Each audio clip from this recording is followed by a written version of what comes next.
उसे बचाकर आप बहुत बड़ी गलती कर रहे हैं। नहीं, मुझे ऐसा नहीं लगता। मुझे यकीन है कि ये सही रास्ता है। बहुत साल पहले डीमंस की रेस जापान में रहा करती थी, जिन्हें कियोनी कहा जाता था, जो कि हर जगह तबाही मचाते रहते थे। किसी की भी उनसे लड़ने की हिम्मत नहीं थी, लेकिन आखिरकार एक मोमोटारो नाम का योद्धा सामने आया, जो कि डीमंस से लड़ने सीधा उनके बेस पर चला गया और अकेले ही अनगिनत डीमंस को मार गिराया। शिकी एक शरारती लड़का है जिसे बार बार स्कूल से निकाल दिया जाता है, लेकिन एक दिन एक अनजान व्यक्ति उसके ऊपर हमला कर देता है और उसे बचाने में उसके फादर की जान चली जाती है, जिसके बाद उसे पता लगता है कि उसकी रगों में डीमंस का खून दौड़ रहा है और वो अपना बदला लेने के लिए अपनी ताकत को मास्टर करना चाहता है। शिकी अपने असले के कलेक्शन की साफ सफाई कर रहा है। अबे भाई, ये जापान में रहता है अमेरिका में, और वो अपने दोस्त के साथ इस बात पर हंस रहा था कि एक फाइट के चक्कर में उसे स्कूल से निकाल दिया गया है। तभी उसका बापू वहाँ पर पहुँच जाता है। नामाकूल औलाद, तुम्हें स्कूल से क्यों निकाला गया है? अब क्या कर दिया तुमने? बापू जाने दो ना, निकलो मेरे रूम से बाहर। उसका बापू फिर से उसे मारने जाता है, लेकिन इस बार शिकी उसके अटैक को डॉज कर लेता है। तुम्हारे पास इतनी गन क्या कर रही है? हम वाइन शॉप चलाते हैं, असले की दुकान नहीं है अपनी। अरे काहे की वाइन शॉप? सबको पता है आपके पास कस्टमर्स नहीं आते। देखो बोल भी कौन रहा है, जिसे स्कूल से निकाल दिया गया है। ये सुन के शिकी सीरियस हो जाता है। चाहे कुछ भी हो जाए, मैं आपके जैसा लूजर नहीं बनने वाला। शुक्र है हमारे बीच में खून का रिश्ता नहीं है। ये सुन के उसे बुरा लगता है, लेकिन तभी फोन के बजने की वजह से वो नीचे चला जाता है। वहीं शिकी को भी अपनी बात के लिए थोड़ा बहुत बुरा लगने लगा था और योशी एक डिलीवरी लेने के लिए वहाँ से चला जाता है। काश मुझे किसी अमीर आदमी ने गोद लिया होता। जिसके बाद वो अपने निशाने की प्रैक्टिस करने लगता है, लेकिन तभी बाहर एक धमाका होता है। वो जब बाहर देखने जाता है उसे कुछ भी नहीं दिखता, क्योंकि वहाँ धुआं भरा हुआ था। तभी उस धुएं से एक अजीब सी चीज बाहर आती है, जो कि शिकी के पैर को पकड़कर उसे बाहर जमीन पर पटक देती है। जिसके बाद वहाँ पर एक बुढ़ा आता है जो शिकी को खत्म करने वाला था, पर तभी योशी वापस आ जाता है, जो कि सबसे पहले उस बुढ़े को ठोकता है और फिर शिकी से कार में आने को कहता है और वो दोनों वहाँ से निकल जाते हैं। योशी कहता है कि अब उन्हें इस देश को छोड़ना होगा। यहाँ पर हो क्या रहा है? और आपने एक बंदे को मार दिया, पता भी है आपको? वो आदमी मरा नहीं है, हमें जितना हो सके उससे उतना दूर होना होगा। मेरी बात ध्यान से सुनो, तुम एक कोनी के डिसेंडेंट हो और जिसने तुम्हारे ऊपर अटैक किया था वो मोमोटारो का डिसेंडेंट है। शिकी को उसकी बातों पर यकीन नहीं होता, लेकिन तभी उनकी कार पर अटैक हो जाता है, जिसे बड़ी मुश्किल से योशी डॉज कर पाता है। जिसके बाद उनकी पूरी कार उसी काली चीज से ढक जाती है, जिसकी वजह से योशी को कार को रोकना पड़ता है। शिकी जल्दी करो, हमें छुपना होगा। लेकिन तभी उनकी कार में धमाका हो जाता है और जब वो वापस पीछे मुड़ता है, शिकी वहाँ पर नहीं था, लेकिन वो वेयरहाउस में उसी काली सी चीज को जाता देखता है और समझ जाता है कि वो शिकी को वहाँ लेकर गया है। वेयरहाउस के अंदर उस बंदे ने शिकी को हवा में लटका रखा था और इस बंदे का नाम सैमी डेयर है। तुम्हारे अंदर डीमंस का खून दौड़ रहा है। तुम हमारे लिए कीड़े से बढ़कर और कुछ भी नहीं। तुम जैसे को ही मारना मोमोटारो एजेंसी का मकसद है। तभी वहाँ पर योशी आता है और शिकी को बताता है कि मोमोटारो की कहानी सच्ची थी। हजारों सालों से ओनी और मोमोटारो के डिसेंडेंट्स आपस में लड़ते जा रहे हैं और इसी दौरान मोमोटारो ने अपनी एक एजेंसी बना ली, जिससे वो ओनी पर भारी पड़ने लगे और उन्हें छुपकर ह्यूमंस के बीच में रहना पड़ा। सैमी डेयर उसी एबिलिटी से 2 वेपन्स बना लेता है, तो योशी भी उसी एबिलिटी का यूज करने लगता है और उसके हाथ में भी एक हथियार आ जाता है। वो दोनों एक दूसरे की तरफ अटैक करने बढ़ते हैं और योशी सैमी डेयर को पीछे ढकेल देता है, जो देखकर शिकी भी हैरान हो जाता है। लेकिन वो कहता है कि योशी पहले से कमजोर हो चुका है। जिस पावर का वो यूज कर रहे हैं उसे ब्लैक मिस्ट कहा जाता है और ये सिर्फ मोमोटारो के डिसेंडेंट्स के पास ही होती है। सुयोशी का असली नाम सुयोशी मोमोगावारा है और वो भी मोमोटारो का ही डिसेंडेंट है। और सुयोशी पहले सैमी डेयर का मोमोटारो में सीनियर हुआ करता था। सैमी डेयर कहता है कि एक ओनी को पनाह देने के लिए एजेंसी ने उसे मारने का ऑर्डर दिया है। सुयोशी उसके ऊपर अटैक करने लगता है, लेकिन उन दोनों की टक्कर अब बराबरी की लगने लगती है। सैमी डेयर उससे पूछता है कि वो एक मॉन्स्टर को क्यों प्रोटेक्ट कर रहा है, जिनका जीवन ही तबाही मचाने के लिए है। योशी उसे कोई जवाब नहीं देता और उसके ऊपर अटैक करने की कोशिश करता है, लेकिन जितना उसने सोचा था सैमी डेयर उससे भी ज्यादा तेज निकलता है और वो उसके अटैक को डॉज करके एक खतरनाक कॉम्बो लैंड करता है, जिससे योशी बुरी तरह से घायल हो जाता है। जिसके बाद वो शिकी को मारने जा रहा था, लेकिन तभी योशी उसका पैर पकड़ लेता है। सैमी डेयर पूछता है कि वो एक डीमन को बचाने के लिए इतना सब कुछ क्यों कर रहा है, पर योशी कहता है कि एक फादर को अपने बेटे को बचाने के लिए किसी वजह की कोई जरूरत नहीं है। आज तक उसने किसी को भी नुकसान नहीं पहुंचाया है। मेरा बच्चा मासूम है। लेकिन सैमी डेयर उसे मारने के लिए अपने वेपन को बनाने लगता है। वहीं ये सब देखकर शिकी गुस्से से भरता जा रहा था और अब उसके दिमाग में एक ही चीज चल रही है कि वो सैमी डेयर को खत्म कर देगा और वो धीरे धीरे एक डीमन में बदलने लगता है। सैमी डेयर जब पीछे देखता है उसे वहाँ पर शिकी नहीं दिखता। अगले ही पल बहुत सारी गन्स उसके बगल में ही आती हैं और उसके ऊपर शूट करने लगती हैं, लेकिन सैमी डेयर बहुत ज्यादा तेज था और वो उन सभी बुलेट्स को ब्लॉक कर देता है और वो देखता है कि अब शिकी छत पे से उल्टा लटका हुआ है। सैमी डेयर समझ जाता है कि शिकी ने अपनी पावर्स को अवेकन कर लिया है और वो अपने ब्लड को मैनिपुलेट करके फाइट कर सकता है। शिकी सैमी डेयर के ऊपर अटैक करने लगता है और ऐसा लग रहा था जैसे शिकी उसके ऊपर भारी पड़ने लगा है, पर तभी सैमी डेयर उसके एक हाथ को काट देता है, जिससे शिकी को पीछे हटना पड़ता है, लेकिन वो अपने हाथ को तुरंत ही रीजनरेट भी कर लेता है और सामिडेर समझ जाता है कि ये लड़ाई आसान नहीं होने वाली है। शिकी अपनी पावर्स का यूज करके बहुत सारी गन्स बना लेता है और उनसे सामिडेर के ऊपर अटैक करने लगता है, लेकिन वो उसकी सभी बुलेट्स को ब्लॉक कर रहा था। लेकिन अचानक से वो उसके ऊपर एक भयंकर सी मिसाइल शूट कर देता है, लेकिन ऐन वक्त पर सामिडेर उसे भी डॉच कर लेता है और उसके पीछे एक बड़ा सा धमाका होता है। सामिडेर शिकी के अटैक से बचता हुआ अपनी तलवार को उसके ऊपर फेंक देता है, लेकिन इससे भी शिकी का कुछ नहीं बिगड़ता और वो अचानक से उसके पास आकर जोर की लात मारता है, जिससे सामिडेर घायल हो जाता है और अब वो हिलने की हालत में भी नहीं था। तभी शिकी वहां आकर उसके मुंह पर अपने पैर को रख देता है और अपनी सारी गन से उसके ऊपर फायर करने लगता है। इतनी सारी गोलियां तो धुरंधर में भी नहीं चली होंगी भाई। सामिडेर बुरी तरह से घायल हो जाता है, पर किसी वजह से वो अभी भी जिंदा था। तभी शिकी जमीन पर गिर जाता है और उसकी सारी बंदूकें वापस से खून में बदल जाती हैं। शिकी फिर से नॉर्मल होने लगता है और अपने हाथों को देखकर उसे समझ नहीं आता कि यहाँ पर हो क्या रहा है। सामिडेर कहता है कि जो ओनी अपनी पावर्स को नया नया अवेकन करते हैं उन्हें शुरू में कुछ भी याद नहीं रहता, जिसके बाद वो फिर से शिकी की तरफ बढ़ने लगता है। वो उसे मारने ही वाला था, लेकिन तभी योशी आकर उसे बचा लेता है। सामिडेर कहता है कि तुमने अपनी आंखों से देखा था कि वो कितना खतरनाक डीमन है, फिर भी तुम उसे क्यों बचाना चाहते हो। लेकिन योशी बस शिकी के बचपन को याद करता है और कहता है कि एक बाप बनना उतना भी बुरा नहीं था जितना उसने सोचा था। वहीं उस धमाके की वजह से वहाँ आस-पास लोग इकट्ठा होने लगे हैं, तो सामिडेर अभी के लिए वहाँ से चला जाता है। शिकी योशी से कहता है कि वो इंतजार करे, वो जल्दी एम्बुलेंस को लेकर आएगा, लेकिन योशी उसे रोक देता है क्योंकि उसे पता है कि वो नहीं बचेगा और वो आखिरी बार अपने बेटे से बात करना चाहता है। मैं कभी तुम्हें नहीं बता पाया कि तुम ओनी हो, क्योंकि मुझे ये भी बताना पड़ता कि कुछ लोग ऐसे भी हैं जो तुम्हारी जान लेना चाहते हैं, पर अब मैं तुमसे एक ही चीज कह सकता हूँ, इतने ताकतवर बनो कि मोमोटारो और ओनी तुम्हारा कुछ ना बिगाड़ पाए, ताकि तुम अपनी जिंदगी अपनी तरह से जियो। लेकिन तभी शिकी चिल्लाने लगता है और कहता है कि अभी भी उसे उनके साथ बहुत सारे झगड़े करने हैं और वो उसके ठीक होने के बाद बात करेंगे। ये सुन के योशी बस स्माइल करता है और अपनी आखिरी सांस के साथ वहीं पर नीचे गिर जाता है। इन सब पर शिकी को यकीन नहीं होता और वो अपने पिता को ऐसे देखकर फूट फूट कर रोने लगता है। इसके बाद वहाँ पर रोलर स्केट्स पर एक बंदा आता है जो शिकी को एक हल्के से अटैक से ही बेहोश कर देता है और उसे ऐसी जगह पर लेकर जाता है जहाँ पर उसके जैसे ओनी और ताकतवर बन सके। बेहोशी की हालत में शिकी अपने बचपन को याद करने लगता है जब उसके फादर पार्क में उसे खेलने ले जाया करते थे, लेकिन तभी वो सपना डरावना बन जाता है और वो अपने फादर को अपनी आंखों के सामने फिर से मरता हुआ देखता है। तभी उसे होश आ जाता है और वो देखता है एक बड़े से हॉल में उसे एक कुर्सी पर बांध कर रखा हुआ था और उसके बगल में ही वो बंदा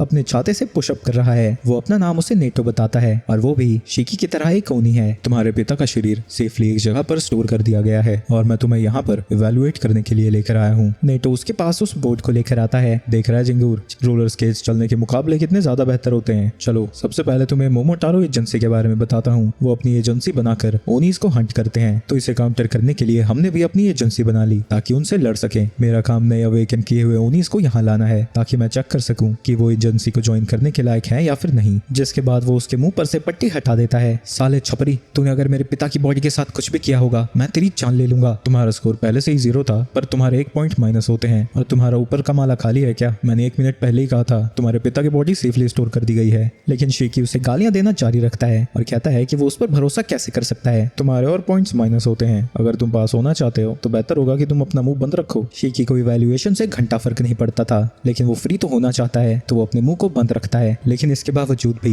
वो अपने गुस्से को छुपा नहीं पा रहा था, तो नेटो अपने इंटरव्यू के तरीके को चेंज कर देता है और अपनी टाई को निकाल कर उसे गर्दन से उठा देता है। किसी की भी असलियत तभी सामने आती है जब वो अपनी मौत के पास हो। शिकी बचने की कोशिश करता है लेकिन नहीं बच पाता और फिर से बेहोश हो जाता है। लेकिन जितना भी खून उसका बाहर आया था वो उससे नेटो के ऊपर अटैक कर देता है, जो कि बिना किसी मुश्किल से उस अटैक को डॉज कर लेता है। लेकिन तभी वो देखता है कि शिकी ने उसके बगल में ही अपनी मशीन गन को रखा हुआ था और वो उसके ऊपर अटैक कर देता है। तुम्हारे स्कोर में से 100 पॉइंट्स और घटते हैं। तुम्हें यही नहीं पता कि डीमन ब्लड को यूज कैसे करना है। लगता है मुझे ही तुम्हें सिखाना होगा, पर मुझे पता है तुम्हें याद तो कुछ रहेगा नहीं। इसके बाद शिकी को होश आता है और उसे कुछ भी याद नहीं था, लेकिन वो पूरा रूम बुरी तरह से टूट फूट चुका है। जब ओनी खुद पर से काबू खो बैठता है उसे कुछ भी याद नहीं रहता। और एक और बात, तुम डिस्क्वालीफाई हो चुके हो। मुझे नहीं पता कि यहाँ पर हो क्या रहा है, पर एक बात तो पक्की है कि नेटो बहुत ज्यादा ताकतवर है। क्या तुम प्लीज मुझे ट्रेन कर सकते हो? मैं और ताकतवर बनना चाहता हूँ ताकि मैं अपने फादर का बदला ले सकूं। बिल्कुल भी नहीं। ना तुमसे तुम्हारा दिमाग यूज होता है, ना ही तुम्हारी पावर कंट्रोल में है। तुमसे नल्ला इंसान मैंने आज तक नहीं देखा। तुम आगे जाकर बस हमारे लिए मुसीबत ही बनोगे। वो अपनी रिंग से अपनी उंगली को काट लेता है और उससे निकलते हुए खून का यूज करके अपने वेपन को बना लेता है। तभी शिकी उससे दूर जाने लगता है और अपने हाथ को रगड़ता हुआ उसकी तरफ आता है ताकि उसका खून बाहर निकले। नेटो अपने छाते को एक शील्ड में बना लेता है और सोचने लगता है कि शिकी कहां से अटैक करेगा, लेकिन शिकी उसके छाते पर ही कूदकर उसके साइड में आ जाता है और उसने अपने हाथ को एक गन में ट्रांसफॉर्म कर लिया था, जिसका रिकॉइल इतना ज्यादा होता है कि वो उड़ता हुआ खुद ही पीछे चला जाता है है। वहीं नेटो ने इतनी बड़ी बुलेट को अपनी उंगली से ही ब्लॉक कर दिया है और वो देखता है कि शिकी फिर से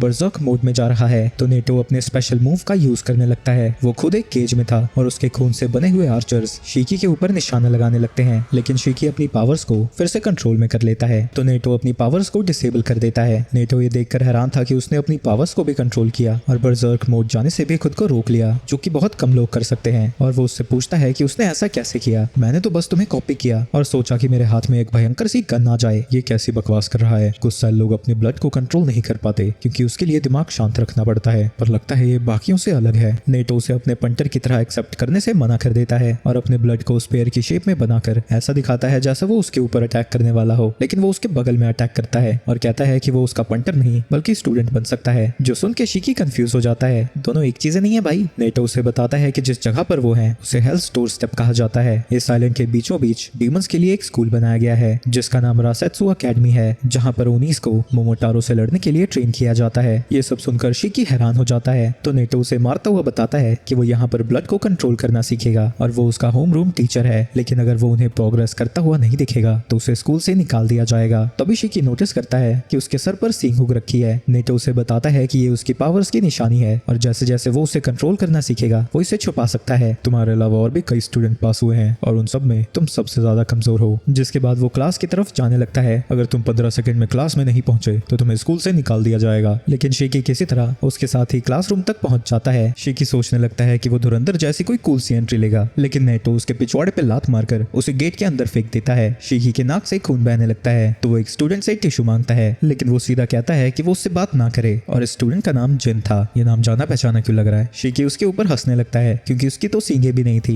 लेकिन तभी वो अपनी सींगे बाहर निकालता है और कहता है कि सिर्फ उन्हीं लल्लुओं के सर पर सींगे दिखती हैं जो अपनी पावर को कंट्रोल नहीं कर सकते। ये सुन के किकारी नाम का स्टूडेंट भी भड़क जाता है। धीरे धीरे क्लासरूम का माहौल थोड़ा लड़ाई नुमा होने लगता है। और टिंगू ज्यादा नहीं फड़फड़ा रहा तू। लेकिन तभी वहां पर नेटो आता है और शिकी को पता भी नहीं चलता कि कब वो उसके बगल में बैठ चुका था। आगे नेटो सभी से कहता है कि आज वो पकड़म पकड़ाई खेलने वाले हैं। गेम खेलेंगे हम। वो उन सभी को जंगल के बाहर लेकर जाता है और कहता है कि स्कूल वापस आने के लिए उनके पास 1 घंटा है और उसे 1 घंटे में उन्हें उसकी पकड़ में नहीं आना है और जो भी समय पर स्कूल में नहीं पहुंचा उसे स्कूल से निकाल दिया जाएगा। मैं अपनी पावर्स का यूज नहीं करूंगा, लेकिन तुम लोग कर सकते हो। लेकिन अगर कोई भी अपना कंट्रोल खो बैठता है तो मुझे भी अपनी पावर्स का यूज करना होगा। अगर तुम अपनी पावर्स का यूज नहीं करोगे तो शायद मारे जाओ। अगर तुम्हें लगता है तो कोशिश करके देख लेना। हाँ, अगर सक्सेसफुल हो जाते हो तो इंस्टेंटली ग्रेजुएट कर दिए जाओगे। इसके बाद वो 2 बॉल्स को बाहर निकालता है। अरे मेरी बॉल्स वहाँ क्या कर रही हैं? जब तुम अकेडमी में पहुंचो तुम्हारे पास ये बॉल होनी चाहिए, तभी तुम पास होगे। जिसके बाद वो उन बॉल्स को थ्रो कर देता है। स्टूडेंट्स को लगता है क्योंकि बॉल्स 2 ही हैं उन्हें आपस में लड़ना होगा, पर नेटो बताता है कि उन्हें टीम्स में डिवाइड कर दिया जाएगा। पहली टीम में शिकी, होमेर और जिन है। दूसरी टीम में इकारी और जूजी, इसका नाम मुझे गलत क्यों लग रहा है यार। और तीसरी टीम में रोको और कुइना। मैं तुम लोगों के 15 मिनट बाद फॉरेस्ट में एंटर करूंगा। वो सब छोड़ो, मैं इस चिंगूर के साथ नहीं जा रहा टीम में। अगर तुम टीम में काम नहीं कर सकते तो तुम्हें निकाल दिया जाएगा। अरे यार, हर बात पे निकाल दिया जाएगा। ठीक है। तभी होमेर बड़े तमीज से अपना इंट्रोडक्शन देती है और उसकी कसाईनुमा जिंदगी में पहली बार एक कुड़ी ने उससे बात की थी, जो सुनकर वो सीधा कहता है कि वो उसे प्रोटेक्ट करेगा। पर होमेर कहती है कि उसे ऐसा करने की कोई जरूरत नहीं है, बस वो उसके रास्ते में नहीं आना चाहती। जिसके बाद वो जिन से जाके खुद को इंट्रोड्यूस करती है, लेकिन जिन उसे कोई जवाब नहीं देता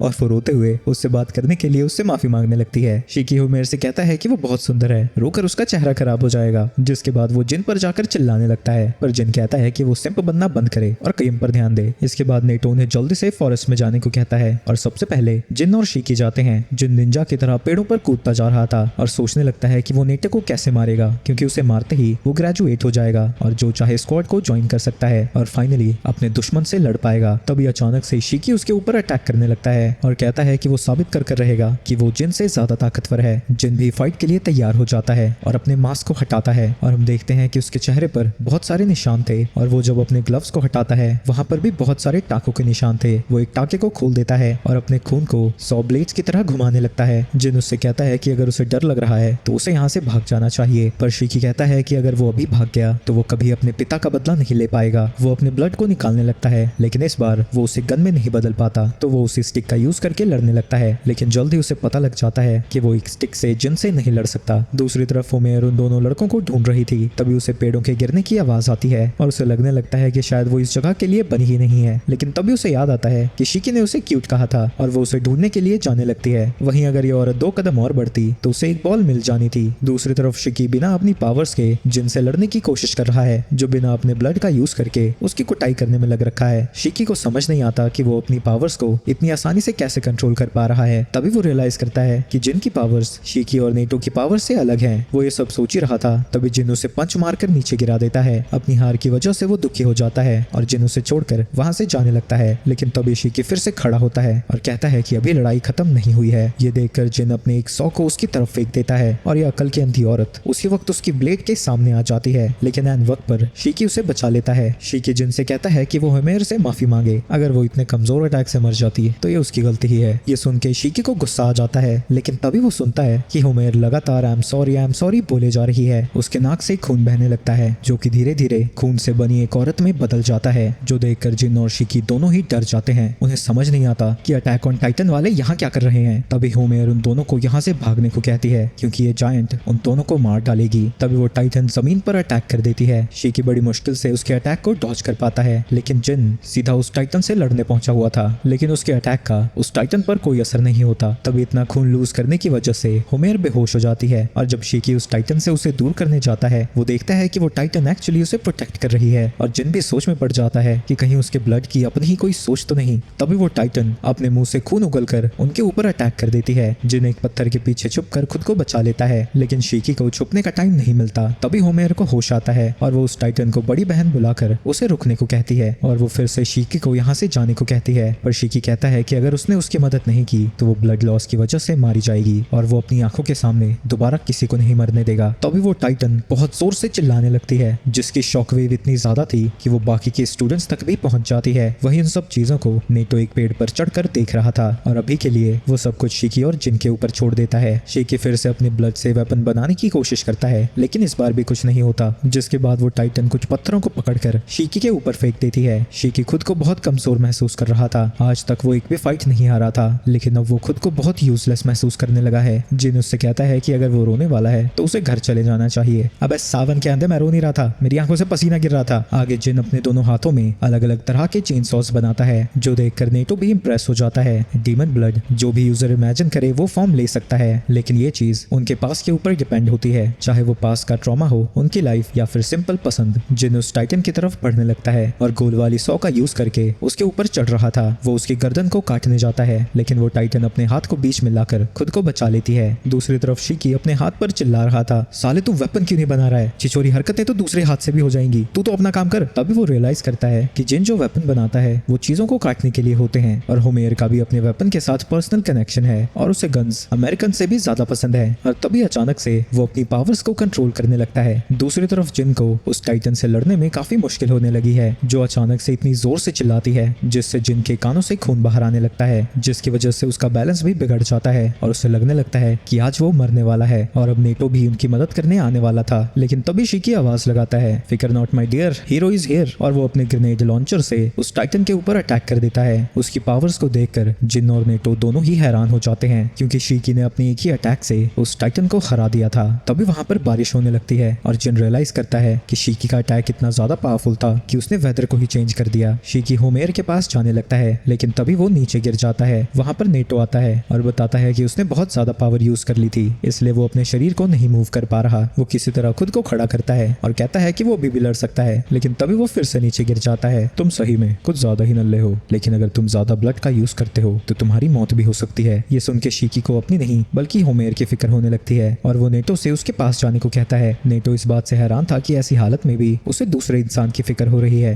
तभी जिन उसके ऊपर अटैक कर देता है, लेकिन नेटो उसके अटैक को ब्लॉक कर देता है। जिन उससे कहता है कि वो नूबड़ों पर ध्यान देना बंद करे। क्या होगा अगर होमेर की मौत हो जाएगी सिर्फ इसलिए क्योंकि उसे ट्रीटमेंट नहीं मिला? उसकी मौत से मेरा कोई लेना देना नहीं है। तुम जैसे मतलबियों से मुझे सबसे ज्यादा नफरत है। इससे मुझे कोई फर्क नहीं पड़ता, बस मुझे ये बताओ तुम्हें मारकर मैं ग्रेजुएट हो जाऊंगा ना? हाँ बिल्कुल। उसके इतना कहते ही जिन फिर से उसके ऊपर अटैक करने चाहता है, लेकिन नेटो अपने छाते से उसके अटैक को ब्लॉक कर देता है। अबे वाइब्रेनियम से बना रखा है छाता अपना। जिसके बाद नेटो अपने छाते से धुएं को बाहर निकालने लगता है। तभी उस धुएं के अंदर जिन को कुछ गोलियां लगती हैं, तो वो पेड़ के पीछे जाकर छुप जाता है। लेकिन नेटो अपने जेम्स बॉन्ड वाले छाते से उसके ऊपर रबर वाली गोलियां चलाता रहता है। फिक्र मत करो, इससे तुम मरोगे नहीं, पर दर्द के बारे में मैं कुछ नहीं कह सकता। तभी जिन बाहर आता है और उसके ऊपर अपने ब्लड से बनी ब्लेड्स को फेंक देता है, जिससे नेटो डॉज तो कर लेता है, पर वो ये देखकर इंप्रेस्ड था कि जिन ने लॉन्ग रेंज के लिए भी अपने वेपन्स को तैयार रखा है। तभी जिन उसके पीछे से अटैक करने आता है, लेकिन नेटो उसकी तरफ बॉम्ब को फेंक देता है, जो कि फटता नहीं बस उसके अंदर से धुआं बाहर आता है। जिन को लग रहा था कि नेटो फिर से दूर से उस पर शूट करने लगेगा, लेकिन नेटो उसके पीछे आकर उसकी रीढ़ की हड्डी में पंच मारता है। इससे वो इतना घायल हो जाता है कि दोबारा खड़ा भी नहीं हो पाता, लेकिन वो कोशिश करना नहीं छोड़ता। तो नेटो अपने अम्ब्रेला को उल्टा करके जेल की तरह उसे बांध देता है। भाई जेम्स बॉन्ड भी शर्मा जाए ऐसे चाहते को देखकर। नेटो उससे पूछता है कि वो अपने पापा से मिलने के लिए इतना उतावला क्यों है। तुम्हें उस बारे में कैसे पता? मैंने तुम्हारी फाइल देखी है, मुझे तुम्हारे बारे में काफी कुछ पता है, ये भी कि तुम्हारा पापा एक मोमोटारो है। ये सुन के शीकी हैरान हो जाता है। उसे लगता है कि उन दोनों की कहानी एक ही जैसी है, लेकिन जिन के दिल में अपने बाप के लिए सिर्फ नफरत ही भरी है। उसने उसके पूरे परिवार को खत्म कर दिया और फिर उसके ऊपर एक्सपेरिमेंट्स किए, जिसकी वजह से उसके पूरे शरीर पर निशान है। वो इन सब चीजों को सिर्फ अपनी नफरत की वजह से ही झेल पाया था, चाहे उसे कूड़ा ही क्यों ना खाना पड़े। तभी उसने कसम खाई थी कि वो अपने बाप को अपने हाथों से मारेगा, चाहे ऐसा करने में उसकी जान ही क्यों ना चली जाए। गुस्से में जिन खुद को आजाद कर लेता है, लेकिन तभी नेटो उसके मुंह को पकड़कर उसे जमीन पे दे मारता है और कहता है कि अगर वो गोल को पाते हुए मर जाएगा तो उसका फायदा ही क्या है, उसे अपने गोल के लिए जीना चाहिए। आगे वो किसी को कॉल करता है और बताता है कि होमेर गेम से बाहर हो चुकी है और जिन पकड़ा जा चुका है और अब उस टीम में सिर्फ शीकी बचा है। और फिर यहाँ पर एक नर्स भेजने को कहता है, जिसके बाद वो शीकी को एक बॉल दिखाता है और बताता है कि ये उसे रास्ते में मिली। तुम्हारे पास दो रास्ते हैं, या तो तुम दूसरी बॉल ढूंढने जा सकते हो या मुझसे इसे छीन सकते हो। लेकिन शीकी सीधा उसकी उल्टी तरफ भागने लगता है, तो नेटो भी उसे देखने के लिए उसके पीछे जाने लगता है। वहीं जिन खुद को छुड़ा नहीं पा रहा था, तभी उसके बगल में शीकी आ जाता है और कहता है कि वो उसकी मदद करेगा, लेकिन इसके बदले उसे उसकी भी मदद करनी होगी क्योंकि वो अकेला नेटो को नहीं हरा सकता। लेकिन जिन मना कर देता है, तो शीकी उससे कहता है कि उसके लिए क्या ज्यादा इंपॉर्टेंट है, उसका घमंड या फिर उसका गोल। और आगे बताता है कि उसके फादर भी एक मोमोटारो थे और उसे फिर से मनाने की कोशिश करने लगता है। दूसरी तरफ नेटो शीकी को ढूंढ रहा था, लेकिन वो उसे कहीं भी नहीं दिखता। तभी वो शीकी को भागता हुआ देखता है और वो जिन को गालियां दे रहा था। नेटो उसके सामने आ जाता है और अपनी बॉल को दिखाता हुआ कहता है कि उसके पास ज्यादा समय नहीं है। तभी जिन बॉल को छीनने के लिए पेड़ से कूदता है, लेकिन नेटो एन वक्त पर उसे डॉच कर लेता है। लेकिन ये असल में बस उनकी चाल थी। वो रस्सी में बंधा हुआ उसकी तरफ पत्थर फेंकता है, वो रस्सी उसके चारों तरफ लिपट जाती है और उसका दूसरा सिरा शीकी पकड़ लेता है। वो दोनों उसे अपनी तरफ खींचने की कोशिश करने लगते हैं, लेकिन नेटो अपने हील्स को जमीन पर गड़ा देता है और उसे लगता है कि समय खत्म होने से पहले उनका स्टैमिना ही खत्म हो जाएगा। लेकिन तभी जिन उस पर अटैक करके उसका ध्यान भटका देता है और इस मौके का फायदा उठाकर शीकी उसके हाथ से बॉल को झटक देता है, जो कि जिन के पास गिरती है। नेटो सोचने लगता है कि जब वो दोनों बॉल के पीछे लड़ेंगे वो तब उनसे बॉल को छीन लेगा, लेकिन शीकी जिन से कहने लगता है कि वो बॉल को उठाकर भाग जाए और जिन बिल्कुल ऐसा ही करता है। शीकी बड़ा खुश था, लेकिन नेटो इसे याद दिलाता है कि पास वही होगा जो बॉल को फिनिश लाइन तक लेकर जाएगा, जो सुन के शीकी हैरान हो जाता है और नेटो समझ जाता है कि जितना उसने सोचा था शीकी उससे भी बड़ा गधा है। शीकी जिन को वापस बुलाने के लिए चिल्लाने लगता है, लेकिन जिन अब काफी दूर जा चुका था। दूसरी तरफ जिन सोचने लगता है कि शीकी के बिना ये सब हो ही नहीं पाता और वो वापस उसकी तरफ जाने लगता है, जो देखकर शीकी भी हैरान हो जाता है और पूछने लगता है कि कहीं वो रास्ता तो नहीं भूल गया। लेकिन जिन कहता है कि वो बस एक गधे की मदद से जीत हासिल नहीं करना चाहता, वो उसे बॉल देने ही वाला था। तभी एक अजीब सा क्रीचर वहां पहुंच जाता है। इसका नाम मूकू है और इसे तभी डिस्पैच किया जाता है जब कोई इमरजेंसी हो। उसके पीठ के पीछे लगे रेडियो से उन्हें पता लगता है कि कायोटो ब्रांच पर मोमोटारो ने अटैक कर दिया है और उन्होंने बैकअप मंगवाया है। दूसरी तरफ टेस्ट जोन के बाहर बाकी सबको लग रहा था कि वो तीनों फेल हो चुके हैं क्योंकि टेस्ट का समय तो कब का खत्म हो गया। लेकिन तभी वहां पर नेटो जिन और शीकी के साथ पहुंचता है और बताता है कि वो कायोटो ब्रांच में उनकी मदद करने जा रहे हैं। वो सभी बोट पर बैठकर निकल जाते हैं, जहां कई स्टूडेंट्स फाइट के लिए एक्साइटेड थे और कई डरे हुए थे क्योंकि इतनी जल्दी उन्हें असली बैटल में उतारा जा रहा है। लेकिन नेटो कहता है कि वो लड़ाई नहीं करने वाले, वो बस उनके लिए सपोर्ट का काम करेंगे। जल्द ही वो कायोटो में पहुंच जाते हैं,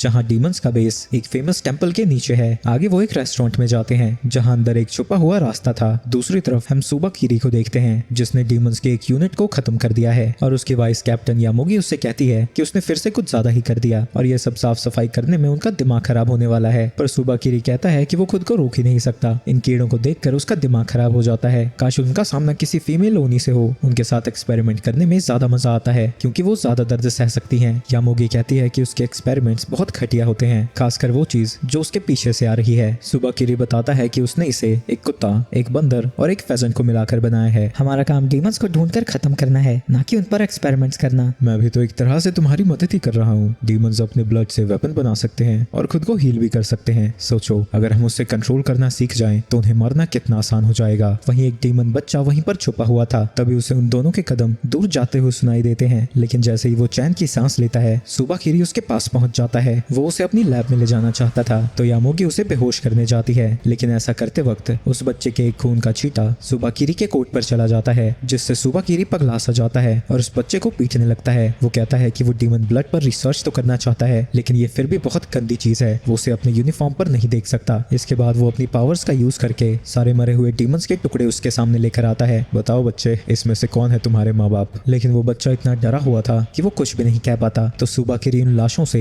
उस बच्चे को दबाकर मारने लगता है। हमें पता चलता है जो मोमोटारो अपनी पावर्स का यूज करते हैं वो असल में बैक्टीरिया है जो कि उनके ब्लड में रहता है, और सुबाकिरी उस बैक्टीरिया का यूज करके लाशों को कंट्रोल कर सकता है, जो यामोगी को बहुत ज्यादा अजीब लगता है। उस बच्चे को मारने के बाद वो अपने उस क्रीचर जिसका नाम मगली है उस ढेर को खाने के लिए भेज देता है। दूसरी तरफ नेटो बाकी के स्टूडेंट्स के साथ एक बड़े से टनल से गुजर रहे हैं। इसके बाद वो कायोटो ब्रांच के हेडक्वार्टर्स में पहुंच जाते हैं। तभी वहां पर एक बंदा आता है जो कि कुइना को देखकर उसके ऊपर लाइन मारने लगता है, लेकिन कुइना एकदम ही उसे मना कर देती है। वो थोड़ा बहुत दुखी होने का नाटक तो करता है, लेकिन वो फिर से नॉर्मल हो जाता है क्योंकि उसे रिजेक्शन की आदत हो चुकी है। नेटो बताता है कि एक क्योटो ब्रांच के सपोर्ट यूनिट का कमांडर है और इसका नाम क्योया है, और क्योया बताता है कि वो दोनों क्लासमेट रह चुके हैं। नेटो लड़ाई के मैदान में जाने लगता है। ये देखकर बाकी स्टूडेंट भी उसके साथ जाना चाहते थे। वो इस अजीब प्राणी की मदद नहीं करना चाहते हैं, लेकिन नेटो कहता है कि क्योया जो चाहे इन सब से करवा सकता है। तभी नर्स उन सबको अंदर बुलाती है, जहां जाने पर वो लोग देखते हैं कि वहां पर बहुत सारे डीमन पेशेंट्स थे और ये सब हाल फिलहाल में हुई लड़ाई में ही घायल हुए हैं। तभी वहां पर काफी बुरी हालत में एक डीमन आता है, जिसे देखकर शिकी को लग रहा था कि क्योया उसे नहीं बचा सकता। मेरे यहाँ होने की एक वजह है, मैं तुम्हें दिखाता हूँ असली सपोर्ट कैसे किया जाता है। दूसरी तरफ सुबाकिरी और योमोगी ने एक और यूनिट के वाइस कैप्टन और कैप्टन को मार दिया है और बाकी के डीमंस उनसे डर के मारे खड़े हो रखे हैं। तभी वहां पर नेटो आ जाता है और अपने स्पेशल मूव से उसके ऊपर अटैक कर देता है, लेकिन इससे सुबाकिरी का कुछ भी नहीं होता क्योंकि वो डीमंस की बॉडी का यूज करके खुद को बचा लेता है। सुबाकिरी नेटो को पहले से जानता था और वो पूछता है कि वो इस एरिया में क्या कर रहा है, और बताता है कि वो जानता है कि क्योटो में एक जगह पर सारे डीमंस इकट्ठा होते हैं और एक बार वो उन्हें खत्म कर दे तो क्योटो में डीमंस की प्रॉब्लम भी साफ हो जाएगी। क्योया एक घायल डीमन से पूछता है कि वो पहले क्या चाहता है, उसके हाथ उगे या फिर पैर, क्योंकि अभी वो उन दोनों को नहीं उगा सकता। वो बंदा कहता है कि वो अपने हाथों को वापस चाहता है ताकि वो अपने बच्चों को गले लगा सके। तो क्योया अपने हाथ को काट कर उसके मुंह में अपना ब्लड डालने लगता है, जिसकी वजह से धीरे धीरे उसके दोनों हाथ वापस से उगाते हैं। शीकी पूछता है कि क्या वो इसके पैरों को भी उगा सकते हैं। क्योया हमें जवाब देता है, पर उन्हें ऐसा धीरे धीरे करना होगा क्योंकि अगर उसने ज्यादा ब्लड पी लिया तो उसकी बॉडी एंटीबॉडीज बनाने लगेगी, फिर उसका ब्लड उस पर काम ही नहीं करेगा। इसके बाद क्योया शीकी को कहीं लेकर जाता है और उससे एक मे नाम की लड़की का ध्यान रखने को कहता है, जिसके पेरेंट्स पर मोमोटारो एजेंसी ने अटैक कर दिया था और वो उन्हें अभी तक नहीं मिले हैं। शीकी मे के पास जाकर बैठ जाता है और उससे बात करने की कोशिश करने लगता है, लेकिन वो उसे कोई जवाब नहीं देती। तभी शीकी देखता है कि सपोर्ट यूनिट लगभग 30 डेड बॉडीज को बाहर से लेकर आए हैं और उनके बीच में मे के माँ बाप भी हैं। उन्हें देखकर मे रोने लगती है और क्योया कहता है कि इतने साल बाद भी उसे ये सब देखने की आदत नहीं हुई है। दूसरी तरफ किरी नेटो को बता रहा था कि उसने कई डेड बॉडीज के अंदर अपना बैक्टीरिया छोड़ा हुआ है क्योंकि वो जानता है कि सपोर्ट यूनिट उसे अपने बेस में लेकर जाएंगे। तभी किरी अपनी पावर्स का यूज करने लगता है और मे के फादर की डेड बॉडी को जगाता है। वो मे का गला दबाने लगता है, लेकिन उसी वक्त वहां पर शीकी और क्योया आ जाते हैं। क्योया समझ जाता है कि ये किरी की पावर्स हैं, तो वो शीकी को मे की आंखें बंद करने को कहता है और वो 2 चाकुओं को उसके फादर के सर में घुसा देता है, जिससे वो जमीन पर गिर जाता है। और क्योया समझ जाता है कि यहाँ पर और भी बॉडीज होंगी जिन्हें किरी कंट्रोल कर सकता है। तभी मे की मॉम उठकर शीकी का गला दबाने लगती है और इससे पहले कि क्योया उसकी मदद कर सकता और ज़ॉम्बीज आकर उसे पकड़ लेते हैं। दूसरी तरफ बाकी के सपोर्ट यूनिट के मेंबर्स पर भी वो ज़ॉम्बीज अटैक कर रहे हैं। तभी शीकी के हाथ में हम एक गन को देखते हैं जो कि उसे नेटो ने दी थी, क्योंकि शीकी अभी अपनी पावर्स को ढंग से कंट्रोल नहीं कर सकता और जो गोलियां उस गन में है उसे भी डीमन के ब्लड ने बनाया है। शीकी मे की मॉम को शूट कर देता है, जिसके बाद वो वहां मौजूद बाकी के ज़ॉम्बीज को भी शूट कर देता है। क्योया शीकी को इन सारी भसड़ को संभालने को कहता है और वो खुद बाकी सबको इवैक्यूएट करने में मदद करेगा। दूसरी तरफ बाकी सब भी उन ज़ॉम्बी डीमन से लड़ रहे हैं, लेकिन उनके अटैक का उनके ऊपर कोई असर नहीं हो रहा। बार बार पिटने के बाद भी वो फिर से खड़े हो जाते हैं। तभी वहां पर शीकी आता है और उनसे कहता है कि वो उनके सर पर अटैक करें, जिसके बाद वो सभी लोग एक एक करके उन ज़ॉम्बीज को खत्म करने लगते हैं। शीकी उन्हें मारता हुआ सोच रहा था कि इन सब डीमंस की भी कोई फैमिली होगी जो कि उनसे प्यार करती होगी। उसे समझ नहीं आता कि वो अपने लोगों को ही क्यों नुकसान पहुंचा रहे हैं जबकि उनका दुश्मन मोमोटारो है। दूसरी तरफ नेटो किरी के ऊपर अटैक करने जाता है, लेकिन वो फिर से डीमंस को सामने लाकर शील्ड की तरह यूज करता है। तभी नेटो पर अगली अटैक करने लगता है, लेकिन वो उसके अटैक को डॉज कर लेता है, जिसके बाद अगली उन 3 डीमंस के ऊपर अटैक कर देता है। नेटो बाकी डीमन से कहता है कि वो यहाँ से चले जाएं, लेकिन यामोगी अपनी पावर्स का यूज करने लगती है और उन सब के चारों तरफ एक पावरफुल बैरियर बना देती है। किरे कहता है कि वो तब तक इस बैरियर से नहीं निकल सकते जब तक कि यामोगी ना चाहे, और उसने उन डेड बॉडीज के अंदर ट्रांसमीटर्स लगाए हुए थे जिससे उसे उनकी बेस की लोकेशन का पता लग चुका है। किरी वहां से जाने लगता है और यामोगी से कहता है कि वो अगली को उस बैरियर के अंदर भेज दे, तो यामोगी उसे अंदर जाने की परमिशन दे देती है, जिसके बाद किरी के इशारे पर वो क्रीचर फट जाता है। और इतने बड़े धमाके के बाद किरी किसी की मौत को कंफर्म करना भी जरूरी नहीं समझता और वो दोनों वहां से चले जाते हैं। वही नेटो घायल तो था लेकिन वो अभी भी जिंदा है। दूसरी तरफ शिकी और बाकी सब ने सभी ज़ॉम्बीज़ को हरा दिया है और सारे पेशेंट्स भी वहाँ से जा चुके हैं, पर मैं अब भी वहीं थी और अपनी पेरेंट्स की डेड बॉडीज को देख रही है। क्योया और शिकी उससे बात करने आते हैं लेकिन मैं स्माइल करने लगती है और कहती है कि वो लोग उसकी फिक्र ना करे, उससे पता था एक ना एक दिन ऐसा जरूर होगा। ये सब देखकर शिकी गुस्से से भरने लगता है। वो याद करता है कि कैसे बचपन में वो एक सुपर हीरो बनना चाहता था। कहानियों में हमेशा मोमोटारो को हीरो बनाया गया है लेकिन कोई हीरो भला ऐसी चीजें कैसे कर सकता है। वो मे को गले लगाता है और कहता है कि वो खुद एक विलन बनेगा और सभी हीरोज को खत्म कर देगा और ऐसी दुनिया बनाएगा जहां मे फिर से स्माइल कर सके। दूसरी तरफ जिन और क्योया उन बॉडीज को जलाने का इंतजाम करने जा रहे थे और उन्होंने बाकी स्टूडेंट्स को उन्हें फ्यूनरल हाउस में ले जाने का काम दिया है। लेकिन जूजी परेशान था क्योंकि यहाँ पर हाल ही में हमला हुआ है और उसे लगता है कि ये जगह सेफ नहीं है और वो अपनी पावर्स का यूज करके आसपास के एरिया को डिटेक्ट करने लगता है। वो बताता है कि वो 5 किलोमीटर के एरिया को कवर कर सकता है और ये भी पता लगा सकता है कि जो डिटेक्ट हुआ है वो मोमोटारो है या फिर नहीं। दूसरी तरफ कीरी उन शॉप्स तक पहुंच चुका है जो कि डीमंस के बेस तक रास्ता दिया करते थे। उसने उस बूढ़ी औरत को भी मार दिया है। वो एजेंसी में कॉल करके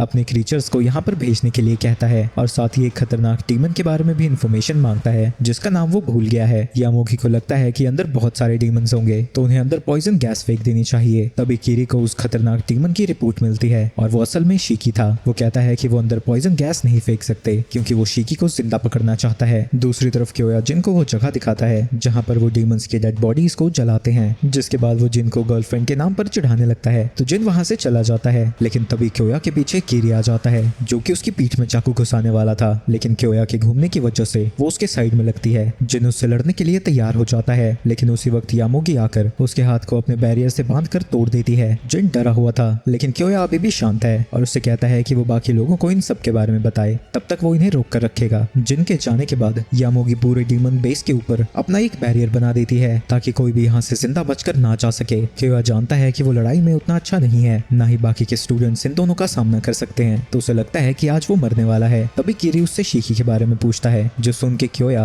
अपने पॉइजन सिरिंज को निकाल कर लड़ने के लिए तैयार हो जाता है। लेकिन इससे पहले कि वो कुछ कर पाता कीरी उसकी गर्दन को काट देता है। वही मरते हुए भी वो सोच रहा था कि अगर वो मरने ही वाला है तो वो सेक्सी कुड़ी की जांघों के बीच मरना चाहेगा। वो क्योया की बॉडी को कंट्रोल करने जाता है लेकिन तभी वो अपनी क्रीचर्स को सेंस करता है और उसके कहने पर यामोगी उन्हें अंदर आने देती है। वहीं वो क्रीचर्स एक लकड़ी का डब्बा सा लेकर आए थे। दूसरी तरफ जिन मेन बेस पर पहुंचता है लेकिन वहां पर कोई भी नहीं था। आगे जाने पर वो उन सबको एक ही रूम में देखता है। शिकी बताता है कि जूजी की एबिलिटी से उन्हें पता लग गया था कि मोमोटारो यहाँ पर आ रहे हैं तो उन्होंने सभी पेशेंट्स को इवैक्यूएट कर दिया। लेकिन जब उनके जाने की बारी आई तो उनके चारों तरफ बैरियर बन गए और अब यहाँ से बाहर जाने का कोई भी रास्ता नहीं बचा है। तभी वहाँ पर वही क्रीचर आ जाता है जो सब लोगों के सामने एक डीमन को जिंदा खाने लगता है। ये देखकर काफी सारे स्टाफ वहाँ से भागने लगते हैं और शिकी में से कहता है कि वो उसके साथ ही रहे। तभी वहाँ पर कीरी आ जाता है और वो क्रीचर्स वो बॉक्स भी वहीं पर लेकर आए थे, जिसके बाद वो यामोगी और सभी क्रीचर्स को डीमंस को हराने के लिए भेज देता है। दूसरी तरफ कुइना अपने लिए कुछ कपड़े ढूंढ रही है जिसमें लड़ाई करने में आसानी हो। दूसरी तरफ कूरो जमीन पर पड़ा हुआ कह रहा था कि वो मरने वाला है क्योंकि उसकी दिल की धड़कनें बड़ी अजीब सी चल रही हैं। कुइना अपने कपड़े बदल कर कहती है कि उन्हें लड़ना ही होगा, पर कूरो कहता है कि वो कुछ भी नहीं कर सकता। तो कुइना उसे अलमारी में छुपने को कहती है और वो उसकी बात मान भी जाता है, जो देखकर कुइना को कुछ ज्यादा ही अच्छा लग रहा था। तभी वहाँ पर एक क्रीचर आ जाता है जो लड़ने से पहले कुइना से पूछता है कि क्या उसका नाम शिकी है और जैसे ही कुइना मना करती है वो उसके ऊपर अटैक करना शुरू कर देता है। उसकी वजह से कूरो जिस अलमारी में छुपा था वो नीचे गिर जाता है और वो बेचारा बेहोश हो जाता है। इसके बाद कुइना भी अपनी पावर्स को एक्टिवेट करती है, बॉक्सिंग ग्लव्स की तरह पहनती है। दूसरी तरफ इकारी भी एक क्रीचर से लड़ने के लिए तैयार हो रहा है और जिन क्योया को ढूंढने गया है और शिकी अब भी मे को छुपाने की कोशिश कर रहा है। दूसरी तरफ जब कूरो को होश आता है उसे कुछ भी सुनाई नहीं दे रहा था, लेकिन जैसे ही वो अलमारी को खोलता है उस क्रीचर का थोपड़ा उसके सामने ही पड़ा था, जिसके बाद वो देखता है कि वो कुइना की सारी बातें मान रहा है और कुइना उसे अपने पास बुलाकर उसकी कुटाई शुरू कर देती है। उस क्रीचर को इतनी बुरी तरह से पिटता हुआ देखकर कूरो कुइना से और भी ज्यादा डरने लगता है। ये सब कुइना की एबिलिटी आई लव की वजह से हो रहा है, जिससे अगर उसके दुश्मनों पर उसका खून पड़ जाता है तो उनकी उसके खिलाफ लड़ने की इच्छा ही खत्म हो जाती है। आगे हमें पता चलता है कि कुइना सन की लड़की है जिसे लोगों को अपने ऊपर डिपेंड करवाना बहुत अच्छा लगता है ताकि वो खुद कुछ भी ना कर सके। जिसके बाद वो नीचे बिस्तर बिछाकर कूरो को वहाँ सुलाने लगती है और कहती है कि वो किसी भी चीज की फिक्र ना करे। वहीं कूरो की फटके चारों रखी थी तो कुइना उससे कहती है कि वो यहीं पर रुके, वो उसके लिए खाना लेकर आएगी। वहीं कूरो और भी ज्यादा डरने लगता है क्योंकि कोई लड़की उस पर इतना ध्यान क्यों देगी और उसे लगता है कि कुइना उसे एक चारे की तरह यूज कर रही है। तभी वहाँ पर एक और क्रीचर आ जाता है और कुइना देखती है कि इस क्रीचर का लड़ने का तरीका पिछले वाले से अलग है। कुइना उसके ऊपर अटैक करने जाती है लेकिन वो क्रीचर उसके शोल्डर को घायल कर देता है, जिसके बाद वो उसके दोनों हाथों को पकड़कर अपनी तरफ खींचने लगता है है वो इस तरह से अपनी पावर्स का यूज नहीं कर पाएगी। आगे वो क्रीचर उसे उठाकर इधर उधर बार बार पटकता रहता है और कुइना खुद को नहीं छोड़ा पाती, जिसके बाद वो उसे जमीन पर पटक कर उसके सर को कुचलने लगता है। कुरो की डर के मारे बुरी हालत हो रखी थी और अब भी उसकी मदद करने की जगह वो सोच रहा था कि कोई आकर उसे बचा ले, और वो याद करता है कि पहले उसे किसी भी चीज से डर नहीं लगता था। पहले कुरो एक ऐसे गांव में रहा करता था जहां पर बहुत सारे डीमंस ह्यूमंस के साथ रहते थे और वो एक लुलू नाम की लड़की को बहुत ज्यादा पसंद करता था,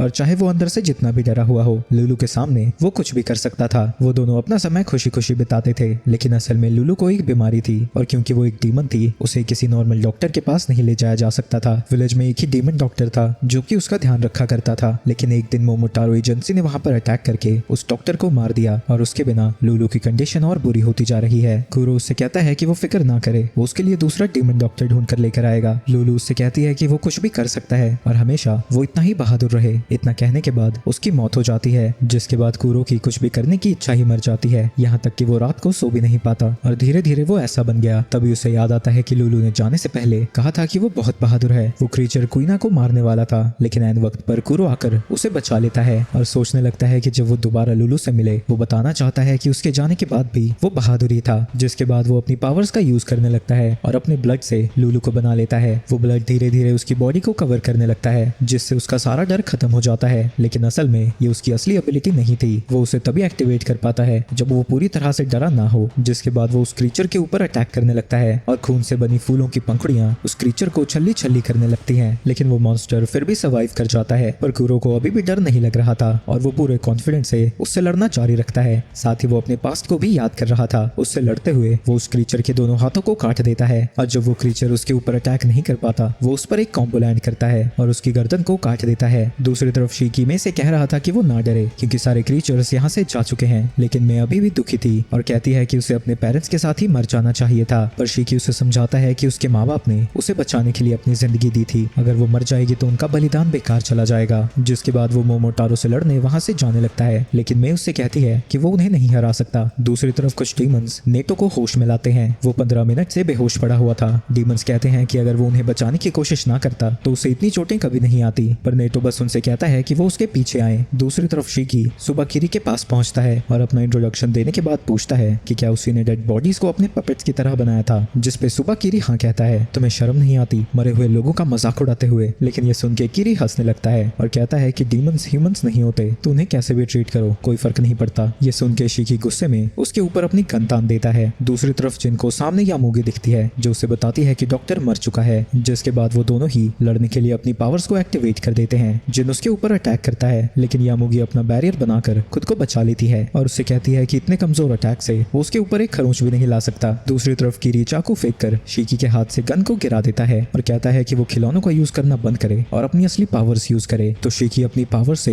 एक रॉकेट लॉन्चर बना लेता है और किरी के ऊपर अटैक कर देता है, जिससे वहां पर एक धमाका हो जाता है, लेकिन किरी ने छुप कर उसके अटैक से खुद को बचा लिया था। क्या हुआ, तुम इतने डर गए कि मेरे अटैक से तुम्हें छुपना पड़ा? तभी किरी उस कॉफिन में से एक बंदे को बाहर निकालता है जिसने मोमोटारो एजेंसी के ही कपड़े पहने हुए थे। शीकी को समझ नहीं आता कि वो अपने साथियों को भी इन ज़ॉम्बीज में कैसे बदल सकता है, पर किरी कहता है कि इसी ने कहा था कि मरने के बाद वो एक ज़ॉम्बी बनना चाहेगा। तभी वो ज़ॉम्बी अपनी पावर्स का यूज करने लगता है, जिससे शीकी की बॉडी इतनी भारी होने लगती है कि वो खड़ा भी नहीं रह पाता। किरी कहता है जब वो मोमोटारो को कंट्रोल करता है वो उनकी एबिलिटीज को भी कंट्रोल कर सकता है और इसकी पावर्स बैक्टीरिया को ऑक्सीजन के साथ मिक्स करके बहुत ज्यादा हैवी करना है। वहीं वो ज़ॉम्बी लगातार एक ही चीज बोल रहा था कि वो सभी डीमंस को खत्म कर देगा। किरी कहता है जब उसने पहली बार बोला था वो भी हैरान हो गया था। वहीं जब ये बंदा जिंदा था उसका जिंदगी में एक ही मकसद था, सभी डीमंस को खत्म कर देना। दूसरी तरफ वो डीमंस यामोगी के बैरियर को तोड़ने की कोशिश कर रहे हैं, लेकिन उनसे कुछ भी नहीं होता और नेटो चाहकर भी दीवार को नहीं तोड़ सकता था क्योंकि ऊपर बहुत सारे टूरिस्ट हैं और ऐसा करने पर उनकी जान भी जा सकती है। तभी वहां पर जूजी पहुंचता है और बताता है कि सभी घायलों को ऊपर भेज दिया गया है। वहीं जिन और शीकी अभी भी वहीं हैं। नेटो कहता है कि दीवार तोड़ने से पहले उन्हें ऊपर से सबको हटाना होगा। तभी वहां पर एक डीमन होमेर को वापस लेकर आता है जो रोते हुए कहती है कि वो उनकी मदद करने आई है। वहीं होमेर को देखते ही जूजी उससे कहने लगता है कि वो अपना तन उसे देना चाहता है। नेटो सोचने लगता है कि इस बार के सनकियों में उसे लगा था जूजी नॉर्मल होगा, पर लगता है उसे अभी भी लोगों को समझना नहीं आता।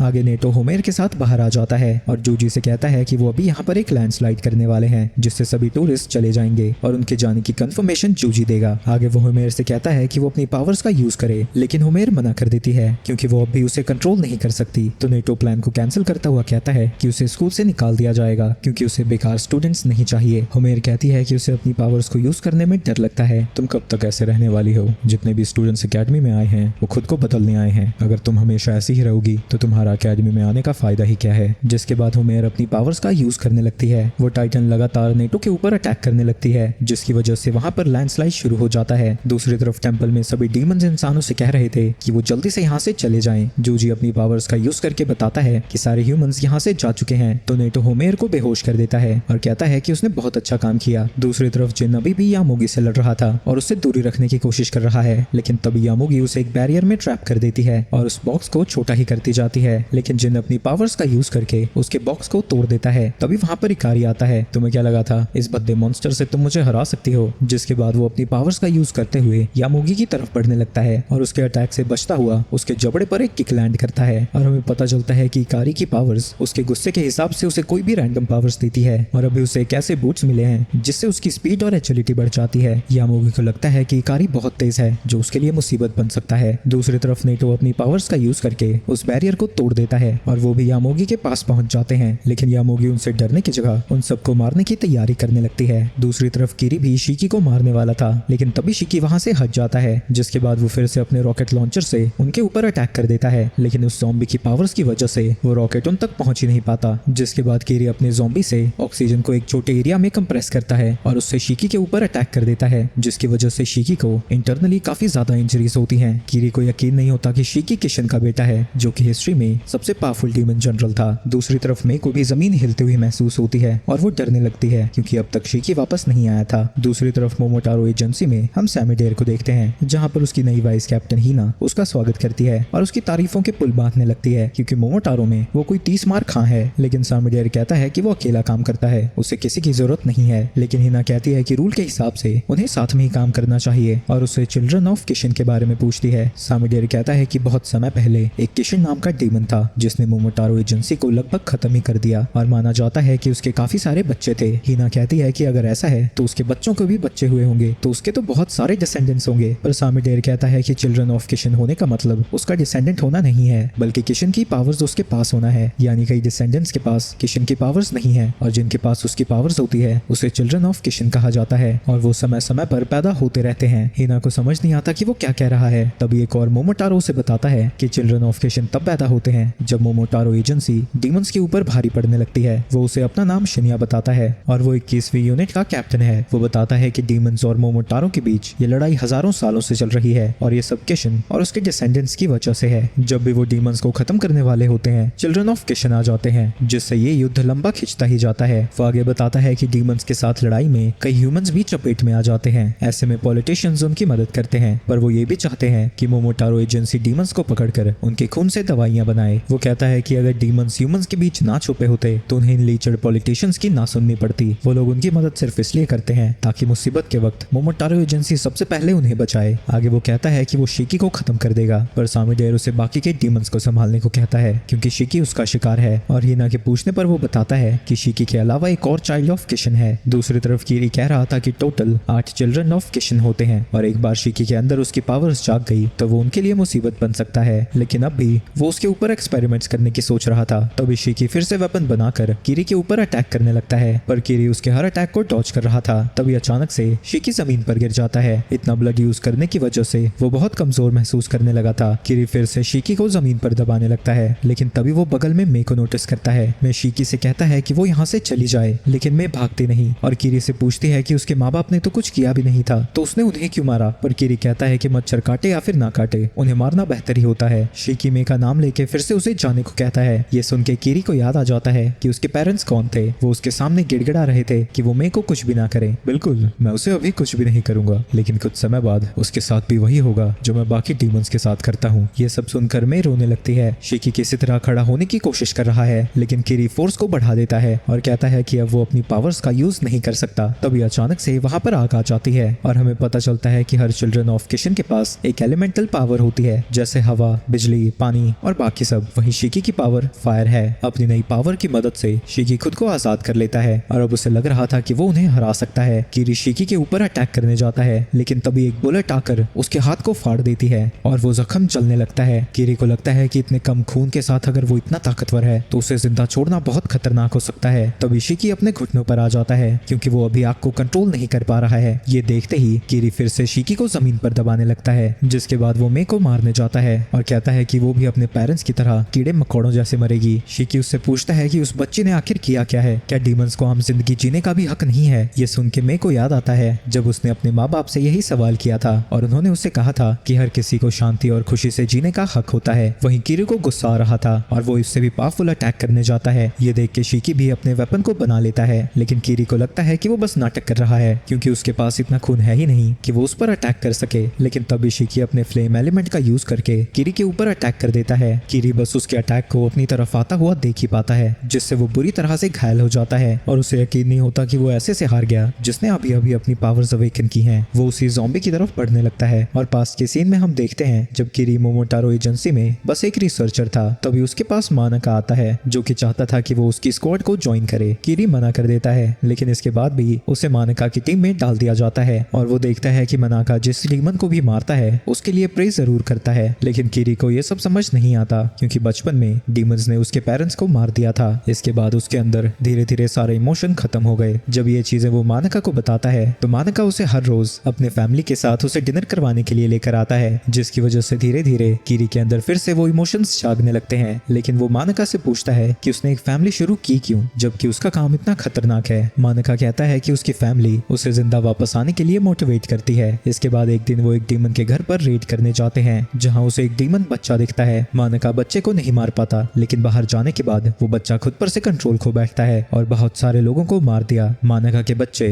और बीवी को भी। और उससे लड़ते वक्त मानका भी बुरी तरह से घायल हो जाता है। मरते वक्त वो कीरी से कहता है कि उन्हें डीमंस पर कभी दया नहीं दिखानी चाहिए और हर डीमन को देखते ही बेरहमी से मार देना चाहिए। उसने कीरी को अपनी लाश का यूज करने के लिए कहा ताकि मरने के बाद भी वो डीमन से लड़ता रहे। और मानका की लाश का यूज करते हुए कीरी जल्द ही स्क्वाड कैप्टन तक पहुंच गया। वहीं अब भी कीरी ने हार नहीं मानी थी और वो मानका के साथ मिलकर सभी डीमंस को मार डालना चाहता है। लेकिन तभी मानका का शरीर जलने लगता है। दूसरी तरफ शिकी को यकीन नहीं होता कि वो सच में फाइट को जीत चुका है। तभी वहां पर मे आती है और वो कहता है कि उन्हें जल्दी ही यहाँ से चलना होगा, लेकिन तभी वो जमीन पर गिर जाता है। दूसरी तरफ यामोगी ने अपनी पावर्स का यूज करके खुद को एक बैरियर में बंद करके रखा हुआ था, तो वो लोग उसे छोड़कर बाकियों की मदद करने जाने लगते हैं, जहाँ वो क्योया को देखते हैं जिसने शिकी को हील कर दिया है और हमें पता चलता है कि उसने अपने ही खून का यूज करके खुद को हील किया था। नेटो कीरी से पूछता है कि उसे शिकी की किशन पावर्स कैसी लगी, जिसपे कीरी कहता है कि वो सच में बहुत कमाल की हैं। इसके बाद वो सभी वहां से चले जाते हैं और जब यामोगी वहां पर पहुंचती है वो देखती है कि कीरी की मौत हो चुकी है। मानका से मिलने के बाद वो बदल गया था, यहाँ तक कि उसने अपनी फैमिली भी शुरू की थी और हाल ही में उसकी एक बच्ची पैदा हुई है। यामोगी को समझ नहीं आता उन्हें वो कीरी की मौत के बारे में कैसे बताएगी। दूसरी तरफ कुछ घंटों बाद शिकी को होश आता है, जो कि अब पूरी तरह से ठीक हो चुका है। नेटो उनसे कहता है कि उन लोगों ने बहुत चीजें खोई हैं, तो वो इसे जीत नहीं मान सकते, लेकिन कम से कम वो सब जिंदा तो हैं। इसके कुछ समय बाद वो सभी वापस स्कूल जाने के लिए तैयार थे। क्योया ने मे को अडॉप्ट कर लिया है और मे जाते हुए शिकी से कहती है कि वो उससे मिलने जल्दी आए। अकेडमी में पहुंचने के बाद नेटो उनकी पढ़ाई शुरू कर देता है। डीमन एजेंसी को 3 हिस्सों में बांटा गया है,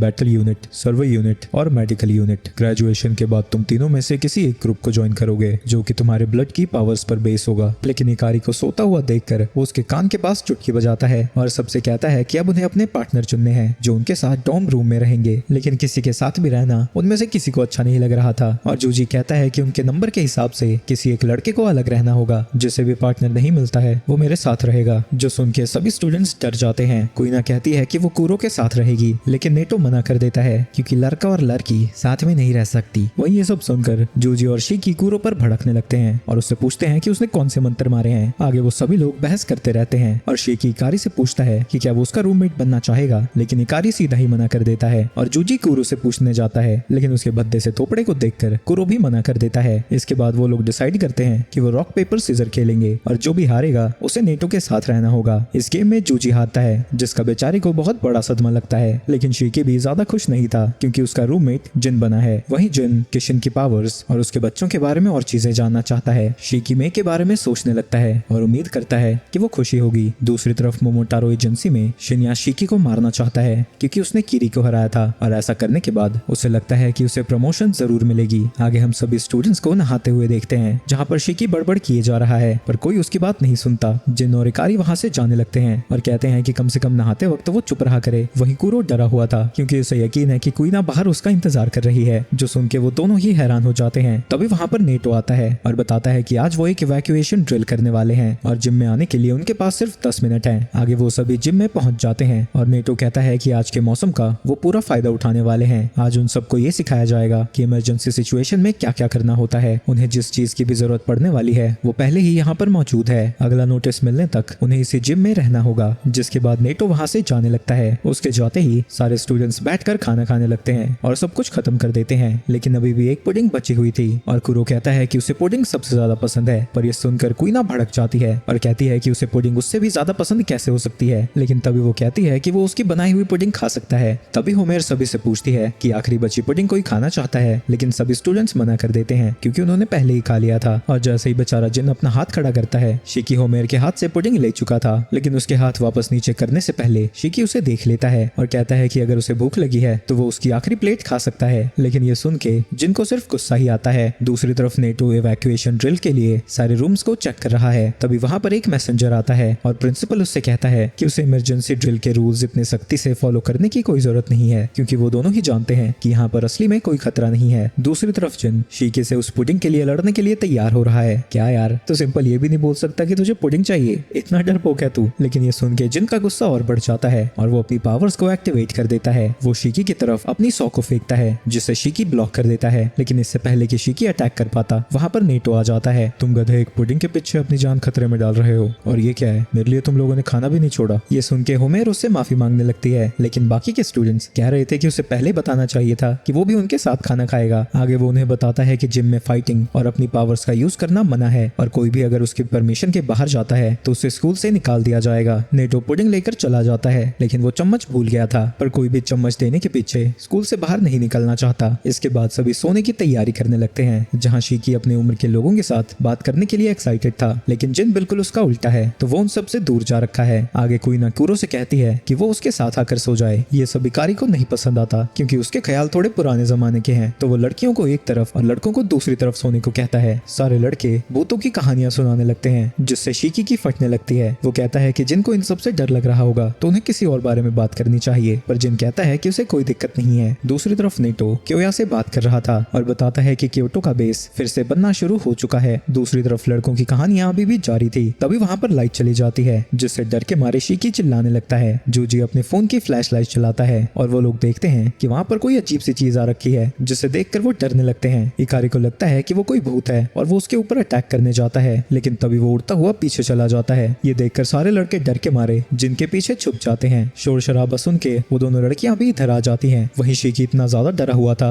कि वो गन को निकाल कर इधर उधर शूट करने लगता है और पूरे जिम की ऐसी की तैसी हो जाती है। जब नेटो वहाँ पहुँचता है, वो देखता है कि सारे स्टूडेंट्स जमीन पर पड़े हुए थे। वो नेटो से कहता है कि वो इन सबको कहे कि ये बस बुरा सपना था और यहाँ पर कोई भूत वूत नहीं आया था।